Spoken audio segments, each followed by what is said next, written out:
Тайны Бермудского треугольника. Часть 2.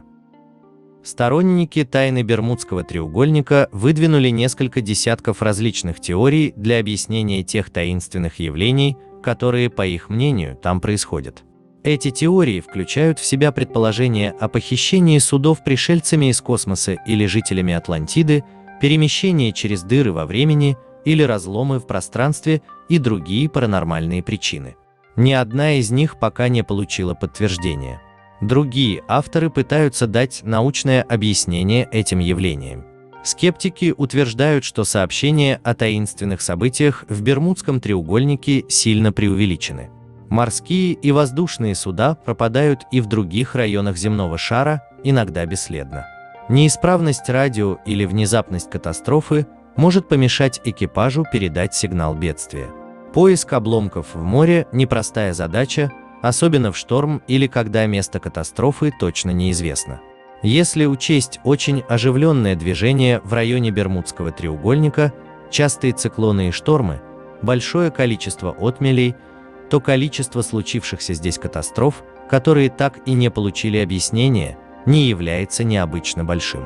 Кроме того, сама по себе дурная слава Бермудского треугольника может приводить к тому, что ему приписываются катастрофы, в реальности случившиеся далеко за его пределами, что вносит искусственные искажения в статистику. Предложено несколько гипотез, объясняющих внезапную гибель судов и самолетов выбросами газа, например, в результате распада гидрата метана на дне моря. Согласно одной из таких гипотез, в воде образуются большие пузыри, насыщенные метаном, в которых плотность понижена настолько, что корабли не могут держаться на плаву и мгновенно тонут. Есть предположение, что, поднявшись в воздух, метан может вызвать также крушение самолетов, например, из-за понижения плотности воздуха, которое приводит к снижению подъемной силы и искажению показаний альтиметров. Кроме того, метан в воздухе может привести к остановке двигателей или взрыву.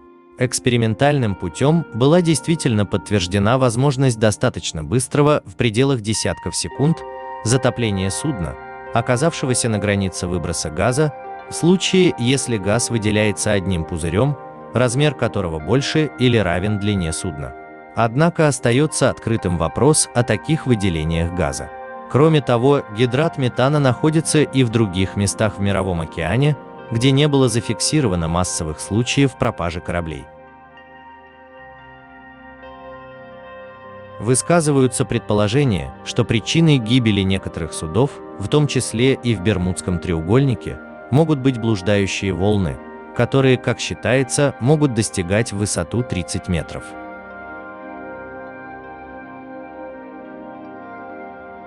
Предполагается, что при определенных условиях в море может генерироваться инфразвук, который оказывает воздействие на членов экипажа, вызывая панику и галлюцинации, в результате которой они покидают судно. Вокруг легенды Бермудского треугольника сняты целые фильмы и мини-сериалы. Упоминание Бермудского треугольника встречается в популярных фильмах, мультфильмах и сериалах, например, «Охотники за привидениями», «Секретные материалы» и даже мультсериале «Утиные истории». Теме Бермудского треугольника посвящено множество псевдонаучных телевизионных передач. Не обошел тему популярности Бермудского треугольника в кино и СМИ Высоцкий, написав ироническую песню «Письмо в редакцию телевизионной передачи», очевидное невероятное из сумасшедшего дома. Британские ученые полагают, что разгадали тайну Бермудского треугольника. Лондон, 3 августа 2018 года, в качестве наиболее правдоподобной версии массового исчезновения судов в знаменитом Бермудском треугольнике следует принять версию о гигантских волнах-убийцах, считают британские ученые из Университета Саутгемптона. По предположению исследователей, в указанном районе могли перемещаться с большой скоростью возникающие при определенных условиях волны высотой до 30 метров. Также в качестве версии рассматривается вариант сдвоенных волн, попав на которые носом и кормой корабли переламываются пополам. Следует добавить, что версия британских ученых о волнах-убийцах не отвечает на вопрос о причинах гибели в 1945 году звена из 5 бомбардировщиков-торпедоносцев типа Avenger, чье исчезновение в указанном регионе принято считать наиболее известным случаем проявления неких аномальных свойств Бермудского треугольника. Истина где-то рядом.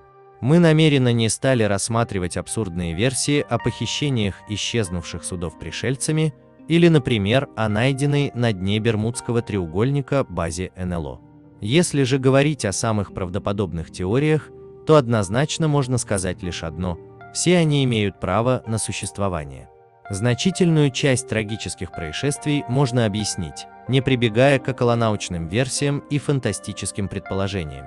Но как быть с остальными случаями исчезновений кораблей и самолетов? Ответить на этот вопрос постарался российский ученый, исследователь феномена Бермудского треугольника Борис Островский.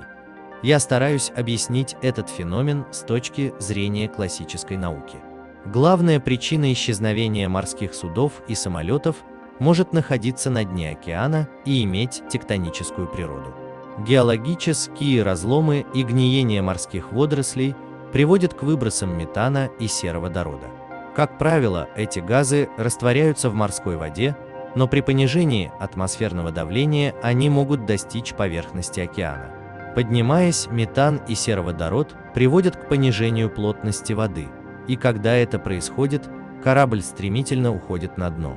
Плотность воды становится меньше плотности судна. Сама по себе эта теория не объясняет исчезновение самолетов, но и здесь тектонические процессы могут быть первым звеном в цепи дальнейших событий.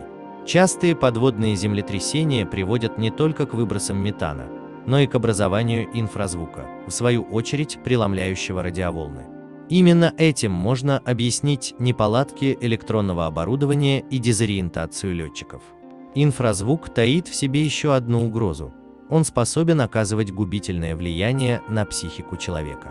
Иными словами, оказавшись под воздействием инфразвука, летчики и моряки могли терять рассудок и совершать необдуманные поступки. Именно этим можно объяснить найденные в Бермудском треугольнике корабли, брошенные своими экипажами. Что ж, версия Бориса Островского звучит довольно правдоподобно. Правда, на сегодняшний день невозможно ни подтвердить, ни опровергнуть такую трактовку. В 2004 году знаменитый американский писатель-фантаст Артур Кларк сказал, что тайна Бермудского треугольника будет разгадана к 2040 году. С учетом того, что слова фантастов о будущем человечества нередко оказываются правдой, возможно, мы еще услышим подтверждение одной из версий.